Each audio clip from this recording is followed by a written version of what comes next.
અત્યારે પૂર્વ ગાડી ચલાવશે. મૂવીમાં તો મજા નથી. એક વાત કહી દઉં, અમન્યા તને કહી દઉં. તો વાગી રહ્યા છે બપોરના 12 અને હું અત્યારે ઉઠ્યો છું. અને અત્યારે હું કેમ ઉઠ્યો છું એનું કારણ તમને જણાવું. પ્રીવિયસ બ્લોગ તમે જોયો હશે તો ખ્યાલ હશે કે અમે લોકો નરોડા ગયા હતા. તો ત્યારે પૂર્વ પ્રચીના નીલાટ થતા હતા. ત્યારે મને સખત કંટાળો આવ્યો. મેં મારા બ્લોગની એડિટિંગ કરી નાખી. તો હું તો ખુશ થઈ ગયો કે બસ હવે રાત્રે મારે એડિટિંગ કરવાનું થશે નહીં, અપલોડ ઉપર મૂકી દઈશ અને થંબનેલ એડિટ કરી નાખીશ, પત્યું. પણ મારી કિસ્મત આટલી સારી નથી. મેં આવીને રાત્રે કાકાની દુકાનેથી આવીને રાત્રે વિડીયો સેવ ઉપર મૂક્યો. મતલબ હા, એક્સપોર્ટ કરવા વિડીયો સેવ કર્યો 4Kમાં. તો એમાં મારે 2 કલાક થયા. 2 કલાક થયા પછી મેં અપલોડ ઉપર મૂક્યો. જો કે અપલોડ જલ્દી થઈ ગયો, પણ કોપીરાઇટ આવ્યો. હવે એ કોપીરાઇટ વાળો તો મુકાય નહીં. પછી એ વિડીયો ડિલીટ કર્યો.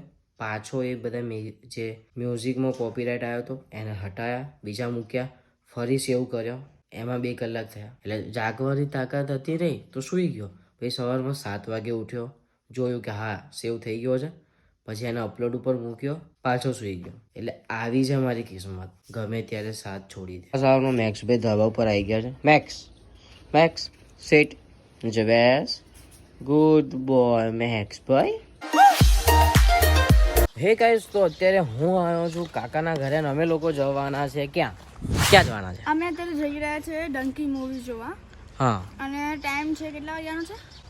વાગવામાં વાગ્યા છે 1:45 અને 2 વાગ્યાનો શો છે.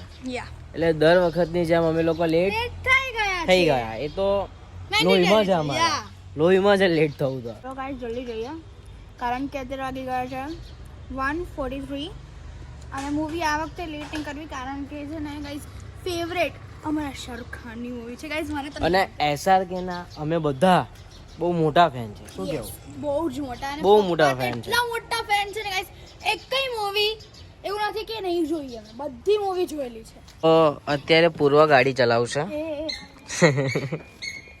કેટલા ઘેરાવ છે ખબર છે ને? હે, શું કરે છે? એસી ચાલુ કરવું હોય પણ મને નહીં ખબર. આમાંથી પપ્પાએ મને શીખવાડ્યું કે એસી ચાલુ કરવા આ ખાટ કરી દેવાનું. ચાલુ થઈ ગઈ પણ એસી નહીં થતું. આમ આમ અવાજ એ રીતે ચાલુ થાય. આ જોઈ લઈએ આપણે. जिसका કામ આગળ નહીં આવતો, મને નહીં આવતો એટલે હું આટલું બોલું. મેં કીધું આગળનું બોલી રહીશ. जिसका काम उसी को आए भाई आए भाई.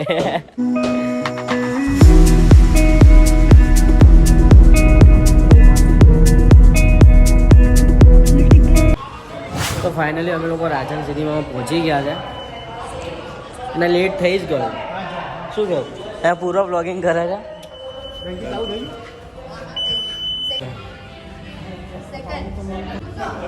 મજા આવશે જોવાની. શું કેવું કાકા? તો ફાઇનલી અમે લોકો થિયેટરમાં બેસી ગયા છે અને મને તો એમ હતું કે નંબરિયા પડશે ત્યાં સુધી અમે લોકો પહોંચી જઈશું, પણ ના, મૂવી ચાલુ થઈ જ ગયું. તો ચલો હવે મૂવી એન્જોય કરીએ. ગાઈસ, ઘણી બધી પબ્લિક આવી છે મૂવી જોવા માટે, તમે જોઈ શકો છો. અહીંયા અમે લોકો છીએ. શું કેવું કાકે, કેવું છે? રિવ્યુ ના દેવાય, બાકી બોરિંગ.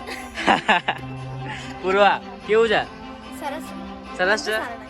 પ્રાચી ડાઈ હાર્ડ ફેન છે. મને શાહરુખ ખાનની બધી મૂવીઝ ગમે છે, ચાહે કેવી બી કેમ ના હોય. અને હા, મેં આના રિવ્યુઝ જોયેલા છે કે ઇન્ટરવ્યૂ પહેલા વિકી કૌશલનું જ આવશે બધું અને આગળ જે આવે છે એ તમે લોકો જોજો. મને ખબર છે અડધું, એટલે ખાલી આપણે જોઈએ. અડધી ટિકિટ ના લેવાય, બાકી વિન્ટર પછી જાઓ. અને જોવું હોય તો પછી ટીવીમાં આવે ત્યારે જોઈ નાખવાનું, બાકી થિયેટરમાં તમે જોશો ને. बिकॉज अजी इंटरवल પડ્યો છે, પિક્ચર અભી બાકી હે મેરે દોસ્ત. યસ. તો મને ને કાકી ને આયરો કંટાળ્યો. હવે જોઈએ હવે શું થાય છે. કાકા સાચા પડે છે કે નહીં જોઈએ આપણે. તો ઇન્ટરવલ પડ્યો છે અને હજુ સુધી મને મૂવીમાં કઈ મજા લાગતી નથી. હવે જોઈએ ઇન્ટરવલ પછી શું થાય છે શું નહીં. તમને સાચા રિવ્યુ આપીશ. એક વાત કહી દો, ખોટું ના લગાડજો. અમન્યા તને કહી દો, શાહરુખ ખાન વિશે કઈ નહીં કહેવાનું. પિક્ચર અભી બાકી હે મેરે દોસ્ત, જોઈ લે. તો કાકી આપણે જોઈએ શું થાય છે છેલ્લે. બરોબર છે? મેં તો કહી દીધું છે, મારા વિચાર બદલવાના નથી. મારા કદાચ બદલાઈ જાય. મનોજ બાજપેયી વાળા તો જોઈએ હવે શું કેવું. પાણીનું રીંગણું એ તું તો. શાહરુખ ખાન વિશે બોલ્યા ને તો આઉટ થશે જો. તો ફાઇનલી મૂવી પતી ગઈ છે અને મૂવી કેવી છે એ હું નહીં કહું, કાકા કહેશે.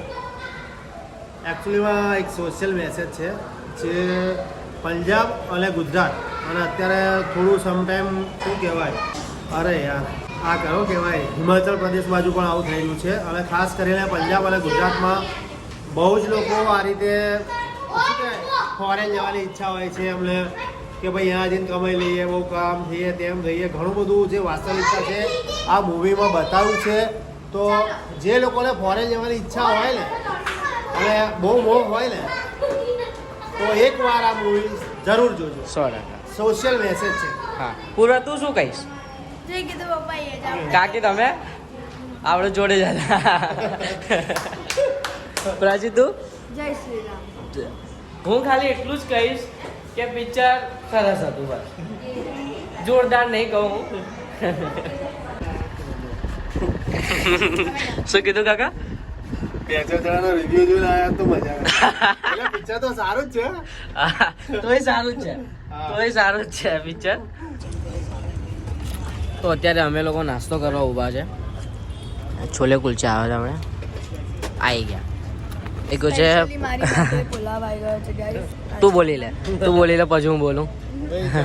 So guys, સ્પેશિયલી મારી માટે પુલાવ આવી ગયો છે. તો મૂવીમાં તો મજા નથી પણ ખાવામાં મજા છે. શું કહેવું? હા પૂર્વા, પ્રાચી કેવો છે પુલાવ? તમે ના ખાધું હે ને?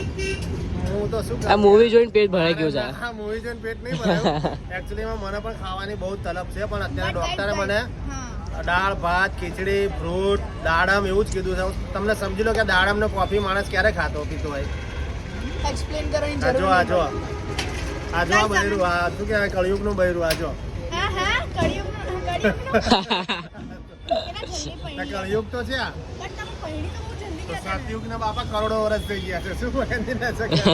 ક્યાં ગુંડા બને ગયા રે બાબા. આ પૂર્વા છે. જો પૂર્વા જો. ઓર્ડર કરાય. લો છાશ આવી ગઈ છે.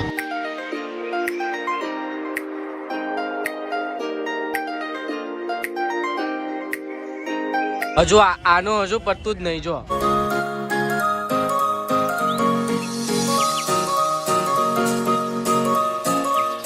તો અત્યારે અમે લોકો ઘરે આવી ગયા છે, એટલે કાકાના ઘરે આવ્યા છે અને અત્યારે એક રીલ શૂટ કરવાની છે, એ શૂટ કરીએ છીએ. અને મારું સખત માથું દુખવાનું ચાલુ થઈ ગયું છે.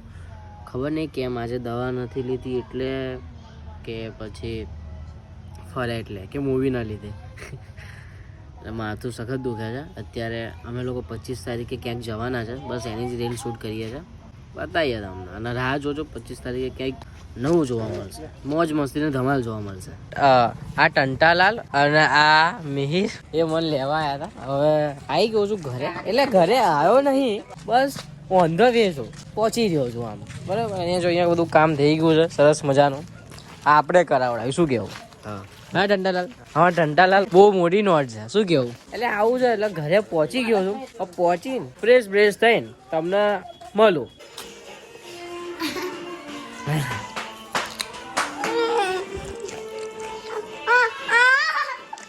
પેલા કે લાઈક કરો, અહીંયા લાઈક કરો એવું બોલ. તો હું અને આ ટંટાલાલ અમે બેસી ગયા છે જમવામાં છે વઘારેલી ખીચડી અને જોડે છે આ ચટાકા પટાકા. કેમ કે વઘારેલી ખીચડી જોડે મને ચટાકા પટાકા બહુ ભાવે છે. અને છે ડુંગળી. શું કેવું ટંટાલાલ? દબદબાઈ નાખીએ. તો આ છે આપણા સસ્તા કબીરસિંહ. અને હું તમને એક વાત જણાવી દઉં કે આપણે જે આ સસ્તા કબીરસિંહ છે એ હજુ સુધી વાંઢા છે, એટલે એમનો ક્યાંય મેળ પડ્યો નહીં. જો તમારા ધ્યાનમાં જો કોઈ હોય તો કમેન્ટમાં કહો, તો આ ભાઈનો ચોક બેર પડી જાય. તમારા ટંટાલાલ ઠંડીમાં બહાર બેસવા આવ્યા છે, તો ભાઈ તમે શું કહેવા માંગશો? ગાના? અરે પેલું ગીત, પેલું જે ના એવું નહીં, પેલું ફૂલનો ગોટો ને બોટો એ બધું ગાશ નથી, સાગરભાઈ નું ગાયન. ચાલે હા રિક્ષા નું કે ચાલ ને ભાઈ હેડ ને. આજ કેડી ડીશમાં ગુલાબ કેરો કાલુ ભાઈ ની રિક્ષા. રંગનું નતું કેવાનું કીધું, એમનું નામ બોલવાનું કીધું હતું. સાગરભાઈ, કાલુભાઈ ને ચાલ ના અરે ગાના ચાલ ચાલ બધા તાલી વગાડજો ચલો આજ કેડી ડીશમાં ગુલાબ કેરો આહા. ફોટો સાગર ભાઈની આને જપ નહીં. ડીશમાં વૈશાલી ભાભીનો ફોટો આહા. અરે તને શું છે આ કે શાંતિ રાખો ને આ તને એવું કેવા માંગે છે કે તું ચૂપ થઈ જા તારો અવાજ નહીં ગમતો એને ઓય ચૂપ હા તો વાગવામાં વાગ્યા છે 10 અને જમી કરીને હું ઉપર આવી ગયો છું તો મેં અને કાકાએ એક ડિસિઝન લીધો છે હવે શું ડિસિઝન લીધો છે એ હું તમને જણાવું શાંતિ રાખો તો આપણા જે વ્લોગનો ટાઈમ છે સવારે 10 વાગ્યાનો છે તો એની જગ્યાએ 10 વાગ્યાની જગ્યાએ સાંજનો 6 વાગ્યાનો રાખ્યો છે કારણ કે થાય છે શું હું બધું મેનેજ નથી કરી શકતો કે આખો દિવસ વ્લોગિંગ કરવાની હોય પછી સાંજે મારે રાત્રે એડિટિંગ કરવા બેસવાનું હોય બીજું પણ વર્ક હોય હોમવર્ક હોય તો પછી આ બધું મેનેજ નથી કરી શકતો એના કારણે સાંજે 6 વાગ્યાનો ટાઈમ રાખ્યો છે એટલે મતલબ જો આ તમે વ્લોગ જોતા હશો તો 6 વાગે જોતા હશો નહીં તો 7, 8, 9, 10 વાગે જોતા હશો કાં તો બીજા દિવસ જોતા હોય તો આપણે આજથી વ્લોગનો ટાઈમિંગ રાખીએ છીએ સાંજનો 6 વાગ્યાનો અને જો કદાચ તમારામાં આપણા જે વ્યુઅર્સમાંથી કોઈ ડંકી મૂવી જોવા ગયું હોય કે જવાના હોય તો તમારા શું વિચાર છે એ કમેન્ટમાં અચૂક જણાવજો તો બસ આ વ્લોગને આપણે અહીંયા જ એન્ડ કરીએ છીએ જો આ વ્લોગ તમને ગમ્યો હોય તો એક લાઈક કરી દેજો તમારા ફેમિલી તમારા મિત્રો સાથે શેર કરી દેજો અને ખાસ કમેન્ટ હાથ દુખ્યો અને ખાસ કમેન્ટ કરવાનું ના ભૂલતા તો બસ મળીએ એક નવા વ્લોગ સાથે ત્યાર સુધી જય અંબે જય મંગળવાર જય મેલીમાં બાય બાય